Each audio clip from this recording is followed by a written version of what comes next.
Priorité au direct sur BFM TV. Nous partons tout de suite à Aubervilliers dans le Calvados pour écouter Éric Zemmour qui est en déplacement.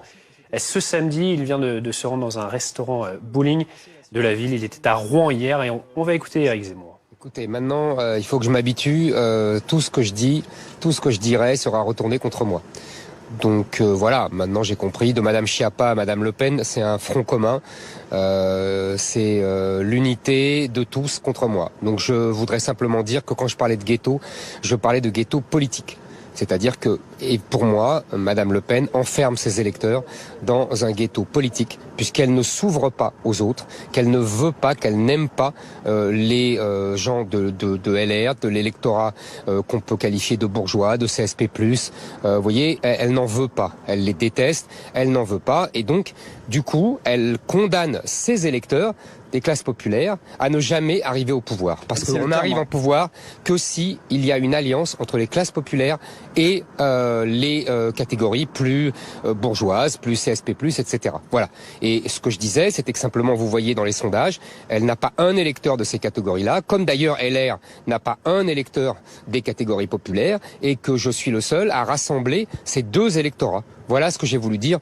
Évidemment, tout le reste est interprétation malveillante. C'est le terme, c'est la sémantique qu'elle note, c'est le terme ghetto. Oui, mais je peux garder ce terme. C'est elle qui enferme ses électeurs dans un ghetto politique, exactement comme les communistes faisaient dans les années 60. Ils étaient puissants, importants, mais ça ne débouchait sur rien. Donc il faut que ces électeurs sortent de ce ghetto politique. Je constate, moi, que tout simplement, Madame Le Pen est en décalage avec ses électeurs.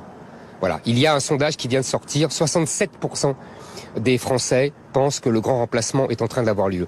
95% des électeurs du Rassemblement national le pensent. Madame Le Pen pense que ça n'existe pas, le grand remplacement.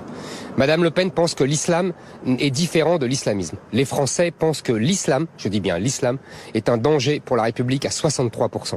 Ses électeurs le pensent à plus de 90%. Madame Le Pen est dans le tiers le plus à gauche du pays. Voilà, elle est en décalage complet avec ses électeurs. C'est tout. Donc ce terme, vous le réaffirmez aujourd'hui? Mais ce terme n'a aucune importance, comprenez-moi. Ce terme n'a aucune importance. Ce terme est un os sur lequel Madame Le Pen se jette pour pouvoir me taper dessus. Mais on s'en moque complètement. Une toute dernière question, elle concerne juste on analyse évidemment tous les candidats qui se déplacent.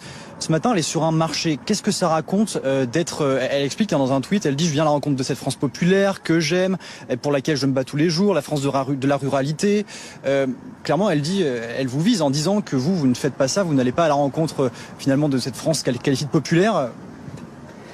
Vous savez, il y a les clichés des politiciens et il y a la politique. Voilà.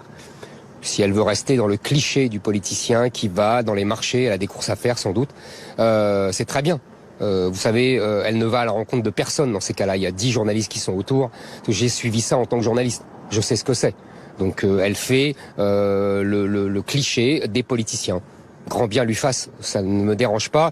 Moi, évidemment, je vois des Français, les Français viennent me voir. Moi, les Français viennent me parler tout le temps. Voilà, ça fait la différence. J'ai pas besoin d'aller dans un marché comme un rituel de politicien. C'est la différence. Vous irez un jour sur un marché, vous aussi? Mais j'y suis allé déjà 100 fois. Moi, je fais mes courses, vous savez. Dans le cadre d'une campagne, je veux dire. Mais bien sûr, dans le cadre d'une campagne. Mais on va pas faire à celui qui va le plus dans les marchés. Qu'est-ce que c'est que cette course à l'échalote grotesque? Mais ça raconte un contact. Merci beaucoup. Merci.